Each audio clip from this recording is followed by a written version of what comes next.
Hello everybody, welcome to my latest video. So this is a review of, review of Forza Horizon 5. Now before you say anything, I know this is an RPG PS5 channel, so please let me explain. Forza is now on PS5, that's the first point, and the second point is, this is actually an RPG, so if I need to make this turn, oh, looks like I'll make it.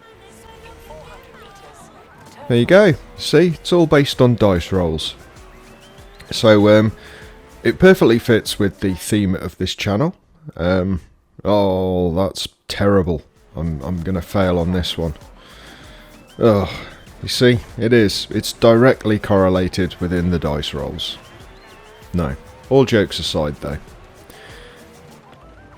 I wanted to cover this simply because it is probably one of the most groundbreaking decisions that Microsoft have ever made to include one of their first party AAA titles on the PlayStation platform. Now I know they've included Minecraft previously, but I think that decision was possibly made before they were bought by Microsoft, but also, it's Minecraft.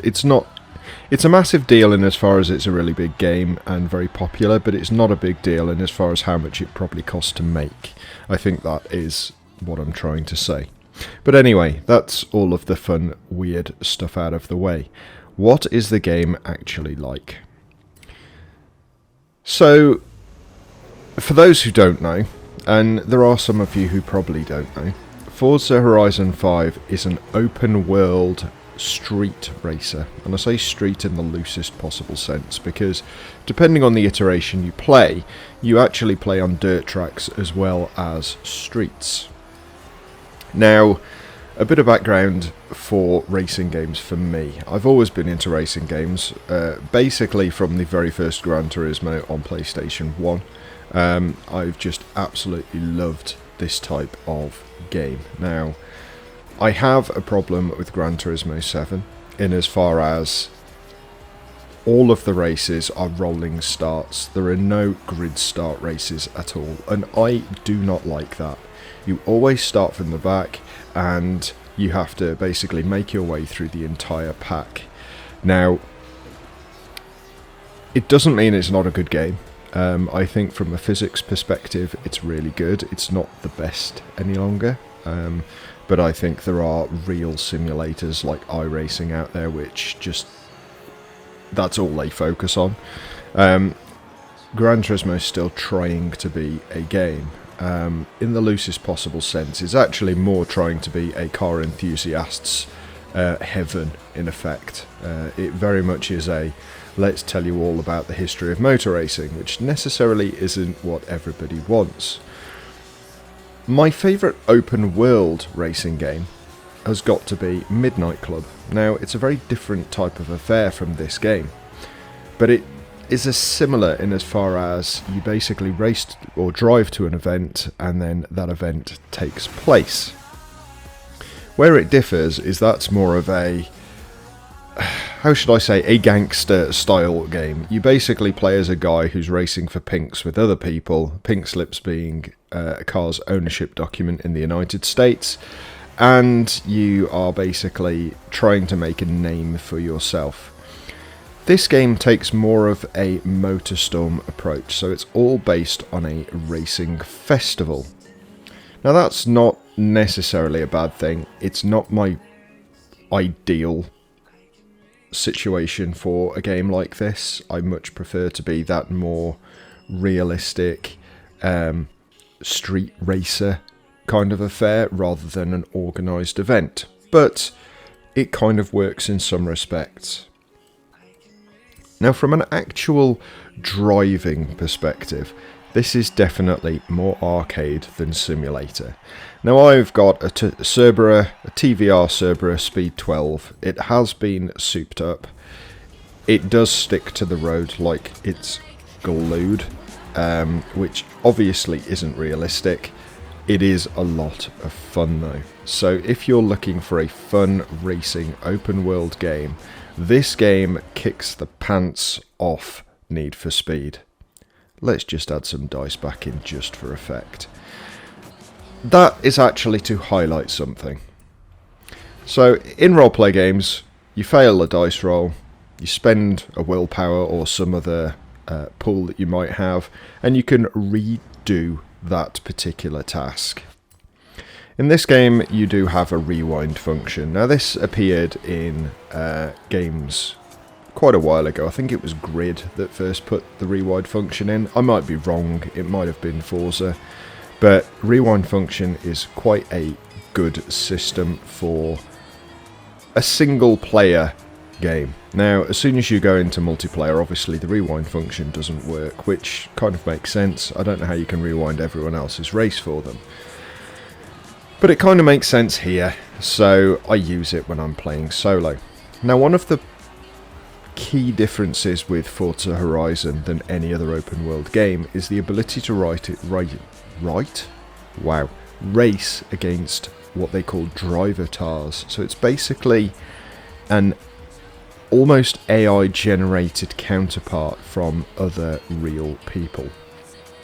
So supposedly the game learns the racing and driving technique of everyone who plays it, and then when they're offline, their driver tar, so basically their AI counterpart, carries on racing for them to earn extra experience points. Now, how this works, I don't know. Whether it does that and actually earns extra experience, I don't know.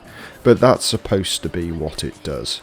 Now, the Forza Motorsport driver tars are much closer to their actual real person counterpart. In Forza Horizon, they are dialed back because you can select their difficulty rating. So I'm just playing on average because I'm not really great because I'm using a controller. So if I was using a wheel, I would probably put it on hard, but because I'm using a controller, I put them on average. It has asked me whether I want to increase the difficulty because I've won every race I've played so far.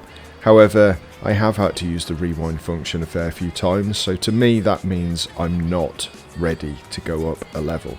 If I was racing every time, never needing to rewind and literally overtaking on the first corner and then that's it, I'm in the lead from then on, I'd consider it. But because I do have to use that rewind function every now and then, I'm going to stick with average.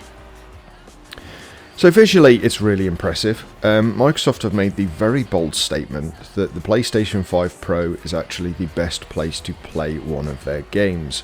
Now, I get it, the Xbox Series X has not had a mid-generation upgrade, but to say that their game is better on somebody else's platform is a bold move. They could have just kept quiet about it, but it's one of those things. They're being honest, which is quite nice in this market these days.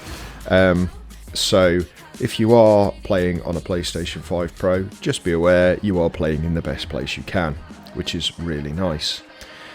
Now, one nice thing about this is it's actually cross-platform, so you will be racing against people on Xbox. So it's not splitting their gaming pool, and that's a really wise decision. Now, if Microsoft can get that past PlayStation, everyone should be able to get it past PlayStation. So there is now no excuse for any game not to be cross-platform unless the skills in the developer are not there. And that's not a criticism, because let's face it, some indie developers possibly don't have the resource or skill to do the cross-platform coding. Now, just to finish off, I'm going to just take a lovely look about my car. Yes, I have created that livery myself. Isn't it beautiful?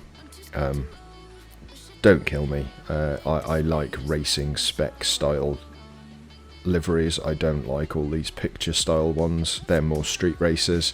I know this is a street racer, but I like my cars to look like racing cars. Now, driving is really good fun. As I said, it is arcadey, but it's not stupidly arcadey like the recent Need for Speeds where you've got neon flying off your wheels as you're driving. It feels fun, engaging. It does feel responsive, The world that you're in, Mexico in this particular situation, is really nice, well detailed. You have some lovely weather effects, you have some lovely environments. The festival style isn't really what I'm into. I would prefer much better story based rather than festival based, but at the same time they have really done a good job of it, and with a PlayStation controller I think this game is amazing. So if you like racing, do get it. I'm going to leave it there. Thank you very much for watching. I really do appreciate it, and I look forward to seeing you for my next video very, very soon. And you all take care. Bye for now.